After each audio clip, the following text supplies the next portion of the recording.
with Brian Holland. I'm Chessa, Bouche. It has been a very exciting week here in Baton Rouge. Oh, exciting. You're using the word exciting? Exciting. This week has been a really long month for both of us. Actually, this whole season has been a really long year as well.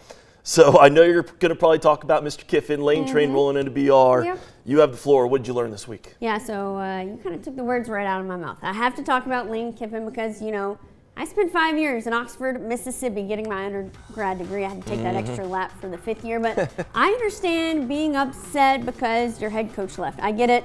Let's be real honest to the Rebel Nation out there. You're butthurt because the Lane Train took you to new heights, first ever 11-win season, first ever playoff berth. It's a historical season. Despite all of that, Lane Train, he left for a better program, that is. Rebel fans, they truly thought Ole Miss was a better program. How? You've never had an SEC title game appearance. The modern era of college football, it started in 1998. You haven't won a national championship. The only natty you claim was back in 1960, even though the real national champs, that was Minnesota. So LSU has won 3 natties in 25 years. The only other program to win more is Bama under Nick Saban. Y'all brag about throwing a better tailgate, which is subpar. The food in Baton Rouge, it's just better. Let's be honest. Brag about your tailgates because LSU's Heisman trophies, that's plural. If you didn't know what, trophies with an S means. No runner-ups, and it's national championships. Those all speak for themselves here in Baton Rouge. Choo choo! Oh! It is here, and I'm excited. All right, I could have gone a couple different ways with you on Lane Train. What I learned every single year is the human jukebox is still undefeated. Often imitated, but never duplicated. Not only did they play Neo, which, look, even in my own wedding, ask my wife, I do not dance. But you get Neo going, I'm like, okay, I might. And then they bring out Juvenile. They bring Juvie out for back that thing up, all right? You got 40-year-old aunties in the stands just backing it up on a poor old kid who just want a discounted single ticket off StubHub. There she is. And then the other side of this, think about if you're Grambling. They tried to counter with somewhat, I'm sure she's very popular, Glorilla. Glorilla? Come on. They blew them off the map. And think about this, also if you're Grambling, you have to show up to this fight every single year with a knife in your hand, and it is a bazooka fight because Southern blows you away. And it's every single year that you have to go out there and take that up. Every darn Thanksgiving. Then Southern won the fight on the field in their worst season ever. That's a sad 4-hour drive back for the Grand fam, all right? As for the week that was, and we'll talk a lot of Lane Kiffin coming up as well, it was a seismic move in college football and a great week for LSU as well. They all said, man, you are going to regret it if you don't take the shot and you don't go to LSU. It's the best job in America with the best resources and to win it. And it's obviously been done here before by a number of people. Pete Carroll, really, he told me, that he always told my dad that he'd look out for me. And so when we were talking, he really channeled him up, from knowing him for so long. And he said, this is exactly what he would do. He would tell you, boy, go get it, go for it. Yeah, then Lane even said he had some moments, even on the plane coming over from Oxford, seeing that scene in Oxford. And I understand, fans, it's short for fanatics, okay? They're going to act like that. It just means more in the SEC. So those are the type of fans you're going to get. But, after he got that chewing from the fans, there was a moment on the plane where he's like, is all of this worth it? And then he got off the plane and he said it was worth it. No, by the way, he's already had some physical ramifications as soon as he got in BR as well. Actually, we were going by Tiger Stadium. I called one person. I called Ed Ogeron. And I said, hey, man, all I can do is, this place just makes me want to talk like you right now. I did. I was like, we were in the car, and the kids were in there, and I was like, and the coaches, and they're like, what are you doing? I'm like, I don't know. I'm channeling Ed right now. I was like, I'm feeling him. I rolled down the window, and I was like, go Tigers to the fans. And I'm like, so I called Ed. I said, I don't know what's going on, man, but I'm feeling you right now. And he's like, Coach, you're at the best place in America. Amazing story. All right, speaking of, we've got more on that, and we're going to break down more on who else is coming to LSU as well, what that's going to look like. And we continue to break down the Lane train, pulling into Baton Rouge. We'll have more right after the break.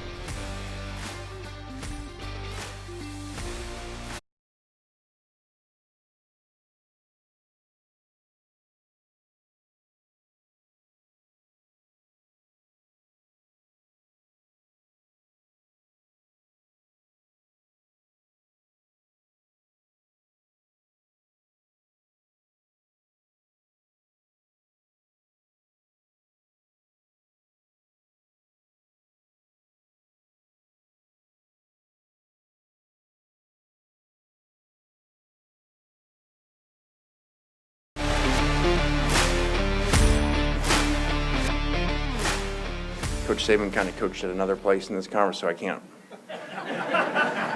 really say exactly what he said, but I'll say I think the world of Coach Saban, and I respect him, and so there's a reason I'm here.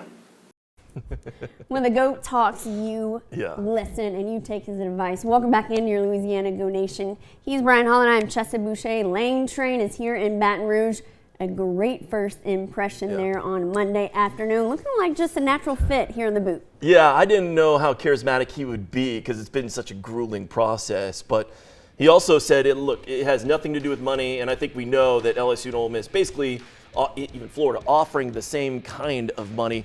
He went to mentors to get the sign off on coming to LSU. And Kiffin, he was candid. He was emotional at times, certainly had a few funny stories.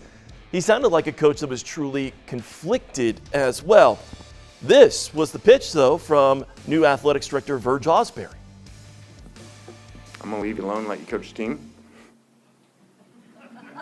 I like when I hear that. We're going to give you everything to win. I'm going to leave you alone and go coach the team and bring us championships. So, you know, Verge isn't real long-winded in those meetings as some other people, and he gets right to the point, and, you know, I really like that.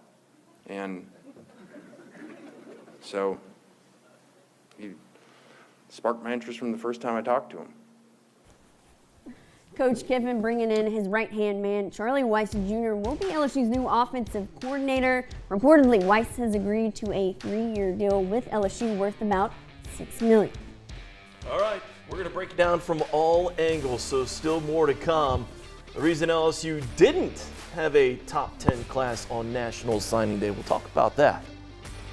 Plus, how about an unbiased opinion? What makes Lane Kiffin so great as a head coach?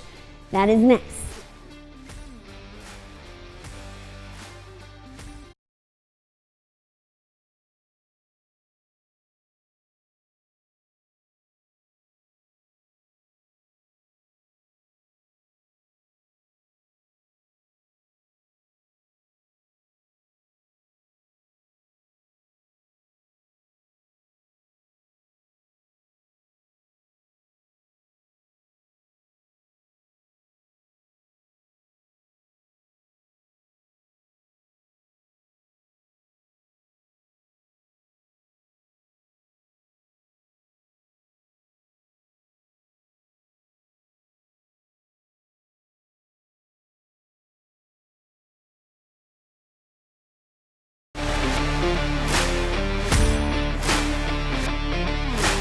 Welcome back in your Louisiana Go Nation. He is Brian Holland. I'm Chessa Bouche. Lane Kiffin's coaching career has been quite the journey as the son of a famous NFL DC to a head coach a few times in college, plus a stop in the NFL to being Nick Saban's OC at Bama. And back here to where Nick Saban won his first natty.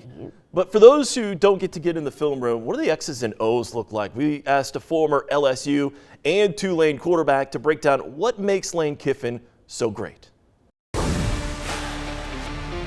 He's able to call the same play with every personnel group, with every formation. A lot of coaches, based off of formation, these are the plays they like to call. Sean Payton was notorious for that, where he can get in all these different personnel groupings and make you have to adjust to that.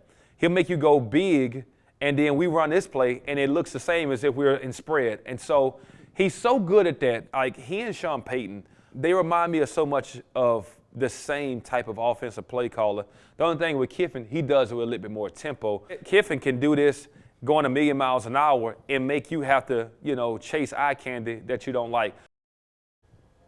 All right, now the headline on National Signing Day for the Purple and Gold might be who isn't signing with the Class U Highs. Lamar Brown is the top player in Louisiana and ranked as the number 2 player overall in the country. While he's still committed to LSU, he's opted not to sign on Wednesday so he can get to know the new coaching staff. Yeah, let's kind of break it all down from Wednesday.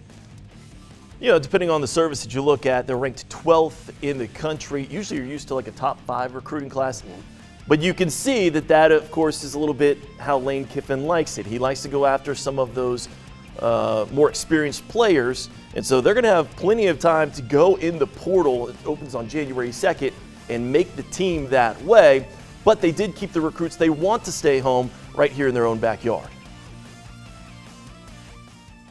What excites me about him is he's really versatile and just he's a crazy offensive mind with scheming and throwing the ball. So that's really exciting for me because I know I'm gonna get the ball in my hands. It made it easy. I wasn't committed to a coach. I was committed to the school. So I went with my heart. I asked God. God gave me a signer. Still where I'm at. So that's what I did. I talked to Lane Kiffin yesterday night. It was good. So I was like, I'm staying home. Like no place better than LSU. Kept it real with me. That's all I asked for is keep it real. Like Coach Bryce said, when you keep it real with me, I keep it real with you. So I stay home. East Ascension offensive tackle Bryson Martinez put pen to paper signing with LSU and Lane Kiffin. The 6'6", 300-pounder is a 4-star recruit and is the number 83 player in the country. He's ranked as the number 10th offensive tackle in the nation and the number 4 player in the boot. Growing up as a LSU fan, being a kid that wants to go to LSU is kind of like a dream come true. You know, no better feeling. Really, the fact that Lane Kiffin, is a great coach. I don't think there's nobody better to play under.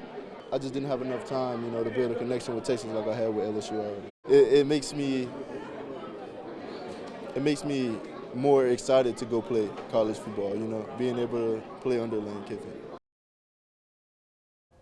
All right, so here are the rankings. LSU comes in 12th, but I'll caution you and tell you if they rated this by rating per recruit, LSU would be number 1. So they're taking quality over quantity. Like we said, they're going to dip into that portal, and I have heard they have got a big bag for the transfer portal on January 2nd. All right, still to come. Lots of yelling about the CFP rankings. We're going to try and not yell, but we're going to dive into the discussion and who deserves to be in that picture. No promises. I do like to get a little loud. And what a week for Southern, and it wasn't just in football. We'll explain. That's next, right after the break.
In your Louisiana Go Nation, he is Brian Holland. I'm Chessa Bouche. He is a living legend, and now he is the man on the bluff. Boy, 15-year-old Brian would be really, really stoked about Marshall Faulk, announced as the new football head coach of the Southern Jaguars. Our very own Brendan Fairbairn was there for the festivities and wraps it all up.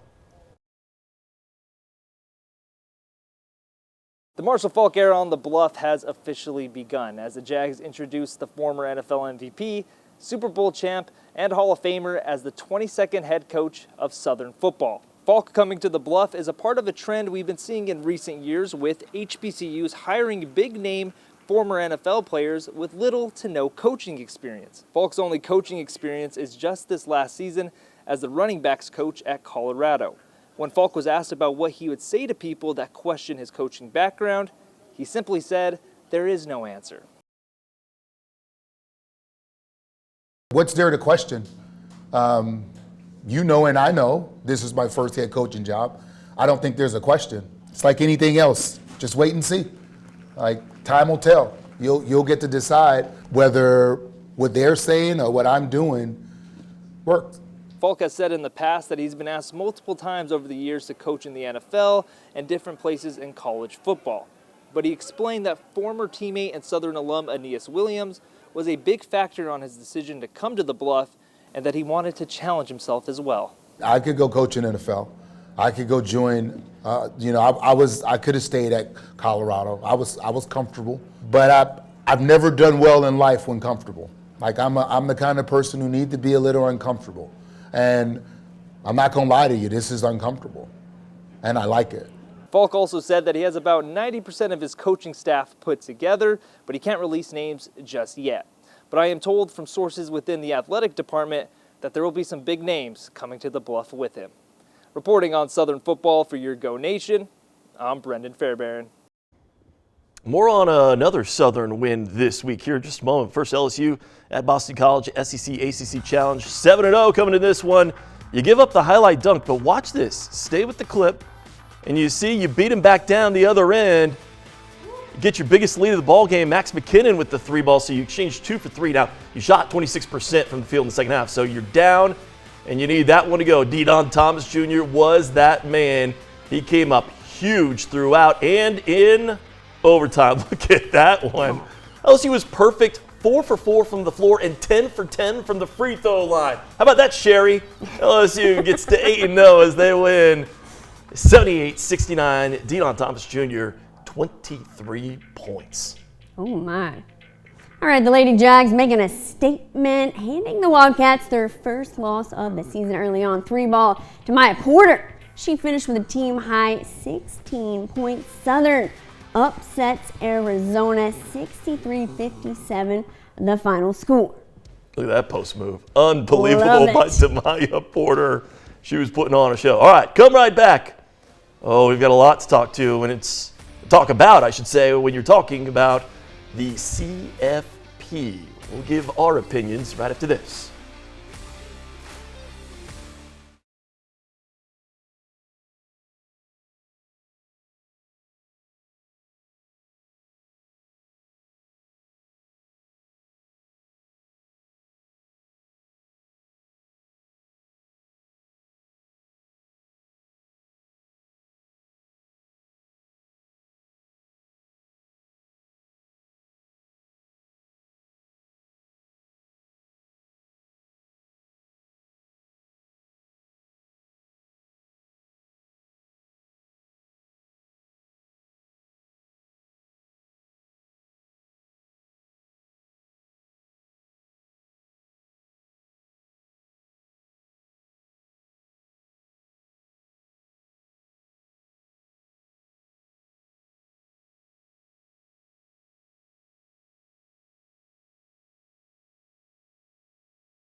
It all out on Who You Got. Chessa Bouche, I'm Brian Holland.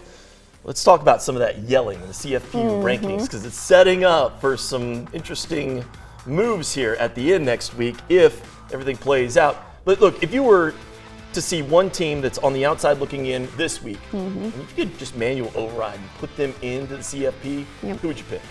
Mine might surprise you. I would go with Vandy and Diego Pavia. That team is dangerous right now. Went on the road and beat their in-state rival by 21 points there on Rocky Top. Give me the door. So when we were talking about this, I'll be just upfront and honest. This is my gut reaction too. No one wants to play that team. No. It is so hard to play their style. Yep. And if they get into their bag with Diego, and they can get down and play from behind, like if they just they're just so hard to deal with. So I'm going to go my second place. I just want to see that U in there. It's all about the U. Look, they have two of maybe the best players that aren't quarterbacks in college football. Reuben Baines Jr., that man, whew, I mean, he might be the number 1 overall pick this year. And then you got Malachi Toney, the freshman phenom. Yep. I mean, that would be a lot of fun to see the U back in the mix. All right, for Chessa Bouche, Brendan Fairbairn, I'm Brian Holland. Until next time, this is the Go Nation.